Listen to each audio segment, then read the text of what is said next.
7 reasons your butt isn't changing no matter how much you work out lunging and squatting on the regular, and still not seeing the sculpted booty you set out to tone? T's absolutely a common problem, says Brett Contreras, Ph.D., CSCS.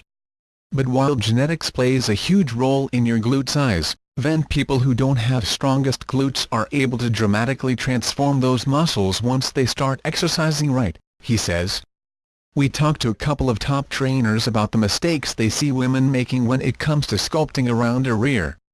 Whether you're doing the wrong workouts or simply not working your glutes to their fullest, here's what might be preventing you from seeing real change.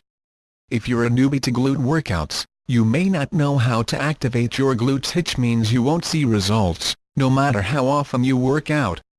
When you stand up or walk upstairs, you use your quads. But you don't use your glutes as much in everyday life, says Contreras.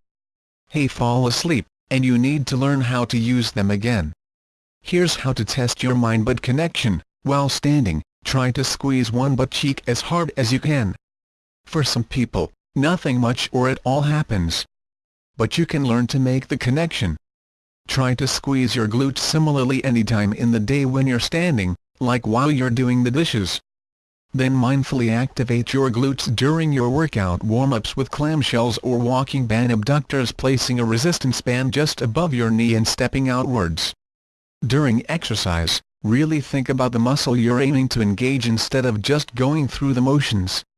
Or trying to establish that mind-body connection to increase the nervous system's ability to contract the glute, so you'll use them more, says Contreras. Using light weights for 30 repetitions isn't nearly as effective at sculpting muscles as lifting heavier weights for fewer reps, says Lauren Simmons, RD, CSCS, of Core Dynamics.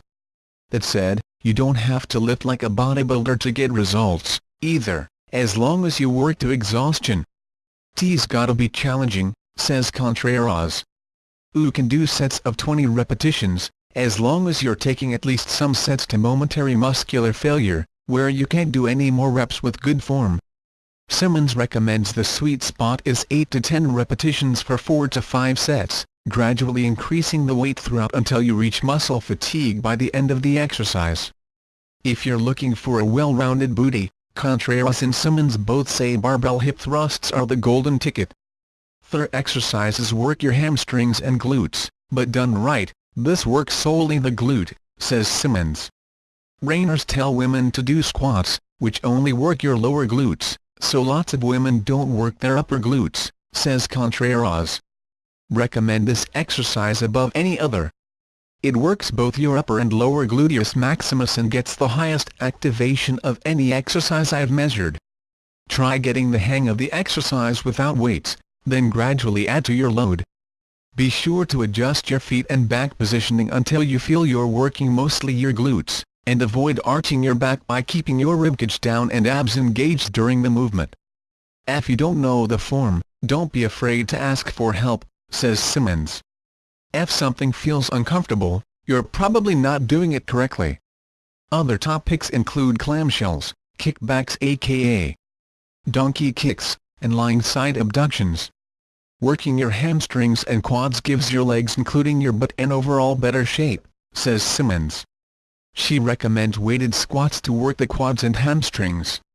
Any variation on deadlifts to work the hamstrings. And quick, powerful plyometric movements like jump squats, jump lunges and box jumps to increase overall muscle power. The exercise in the world doesn't matter if you don't eat well, says Simmons. While that means not downing too many calories and avoiding processed foods, it also means eating enough to fuel your exercise. Protein is especially important, since it helps repair muscle and a lot of women don't get enough of it, says Contreras. The average woman should aim to eat about 1 gram of protein per kilogram of body weight every day for a 130-pound woman, that's about 60 grams, says Simmons. A serving of lean protein chicken, beef, eggs, tofu, or Greek yogurt at each meal plus a dose of BCAAs like a protein shake within an hour of finishing your workouts will do the trick. Another reason to prioritize your ZZZs, not sleeping enough can negatively impact your metabolism and muscle recovery, says Contreras. A lot of women think that more exercise is better, says Contreras. Hey, think the way to get a good body is to run yourself into ground with exercise. But while constantly dabbling in a new fitness class, whether it's yoga or HIIT, keeps your workout interesting, you become a jack of all trades and master of none. If you want good glutes, focus on that, says Contreras.